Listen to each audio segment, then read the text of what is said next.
Left here. He looks too good. He looks too relaxed. He's away from the lights. He takes the bell now. The world record is on. 11:35 at the bell there, a 59.9. He's covered his last 3 laps in almost exactly 3 minutes. He's matching stride for stride the closing pace of Kenenisa Bekele, but he set up this world record because he went out through the first half of the race and more, much quicker than the Ethiopian 16 years ago. Down the back straight, 250 metres to run. History in the making.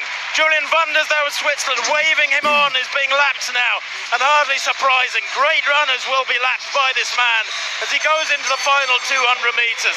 Still looking strong, no panic, no sign of stress, not driving hard. He's got to hit the clock, hit the line in 12:37.35. Is he going to do it? Because he's tiring now, down the home straight. Surely it's going to be close. Watch the clock, 10 seconds to go. He's got about 50 metres to run, and he's still driving for the line.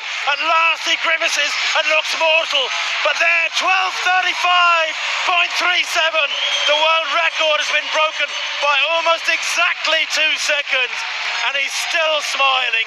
He's still in good shape. This fella, well, probably deserves the name Superman beside his own Joshua Cheptegei of Uganda, more than anybody in the history of distance running in the modern era. That was astonishing. I said before the race he needed to run 3 times a mile in 4:02 and then some change for that last half lap.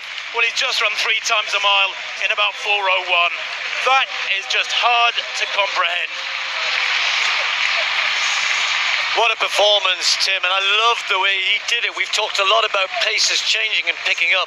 That was almost an even-paced world record. His fastest lap, there was no big surge at the end, 59.64.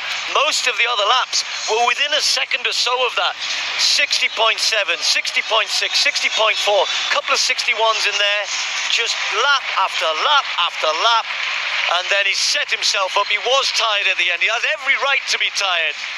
What a run, a world record on a night of nights here. And Cheptegei said he was going to do it, and he has. And you've got to really admire him for doing that. When people announce they're going to run fast and then come and do it, hats off to him. 12:51 for Kimeli, a massive personal best in second place. But that is the story of the night. Surely the story of this bizarre athletic summer of 2020. He went through 3,000 in 7:35, began to ease away from a brave Kimeli there. But Nicholas Kimeli of Kenya couldn't hold him back over those final laps. Coming home, as you said, Steve, 59.64, just adding together his last 4 laps. He ran them about 1 stride outside 4 minutes, and his last 5 laps, in fact, almost identical against the clock to those of Kenenisa Bekele, but he built up that big cushion early on, and that was the key to it. He was aggressive, didn't rely upon his closing speed. He ran metronomically, very even pace throughout. Fabulous stuff. And the other thing I love about him, he remembered to stop his watch as he crossed the line, just in case something went wrong with electronic timing. Oh, don't get me started on that.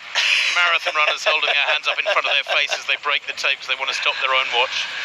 Oh, yeah, you're entitled to look in pain but smile. It's a wonderful, rich pain that you can be proud of.